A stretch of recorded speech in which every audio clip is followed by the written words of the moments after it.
اسی بیٹھے رہے. قرآن کہتا ہے اس قربانی کے بارے میں، حضرت ابراہیم علیہ السلام کے بارے میں، اعوذ باللہ من الشیطان الرجیم، ان ھذا لہو البلاء المبین. حافظ جلیل صاحب سن کر یہاں، ان ھذا لہو البلاء المبین. یہ جو قربانی ابراہیم علیہ السلام نے دی، یہ بہت کھلا ہوا امتحان تھا، آزمائش تھی. بس یہی بات ہے اور کچھ نہیں. اسی کو سمجھنا ہے کہ یہ قربانی کیسے کھلی آزمائش تھی. دنیا میں انسان آنکھوں دیکھے، کانوں سنے، لوگوں کے کہے کا اعتبار کرتا ہے. یہاں پر ابراہیم علیہ السلام نے کانوں سنے، آنکھوں دیکھے اور لوگوں کے کہے کا اعتبار نہیں کیا، بلکہ جو اللہ نے فرمایا اس کا اعتبار کیا. بس زندہ جاوید بن گئے. یہ ہے سب سے بڑا امتحان، یہ ہے سب سے کھلا امتحان کہ جو لوگ کہتے ہیں، جو دنیا میں چل رہا ہے، جو آنکھوں نے آج تک دیکھا ہے کہ بیٹے کو ذبح کریں گے تو نسل ختم ہو جائے گی، اور جو کانوں نے سنا ہے، یہ تجربات ہے، ان کا انکار کرو. اور اللہ نے جب تمہاری زندگی، تمہارا بقا، تمہارے بیٹے کے ذبح میں فرمایا ہے، اس کا اعتبار کرو. یہ کھلا امتحان تھا، اس میں ہم سب فیل ہو جاتے ہیں، ابراہیم کامیاب ہو گئے.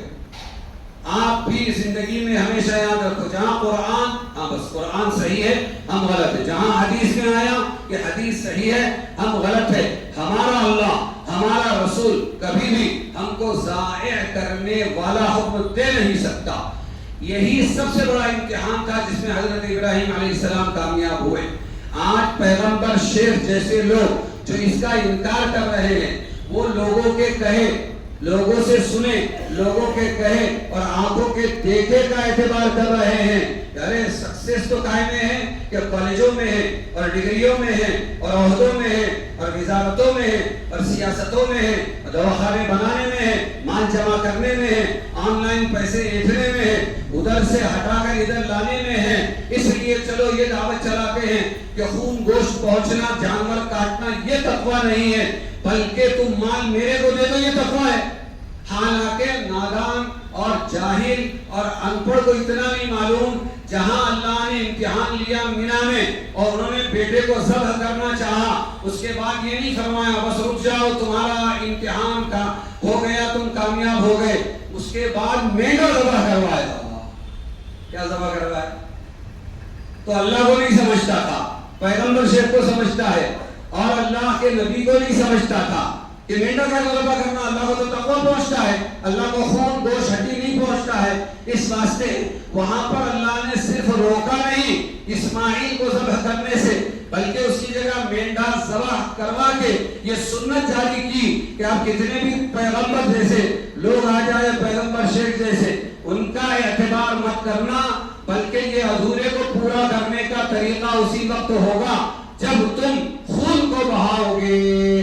ابراہیم علیہ السلام نے خون بہایا اور یہ سنت چل پڑی. اللہ کو سمجھتا ہے، ہم کو نہیں سمجھتا ہے.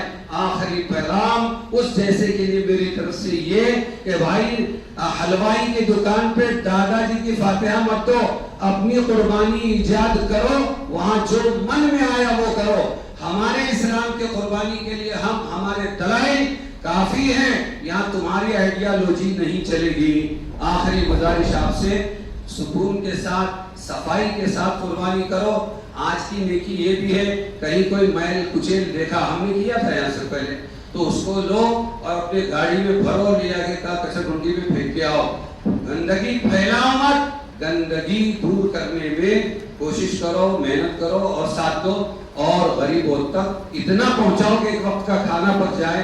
وہ جو رسم و رواج ہے 2 بوٹی، وہ مت کرو، غریبوں تک پہنچانے کی کوشش کرو. اللہ تعالیٰ عمل کے توفیق دے. دعا کرو.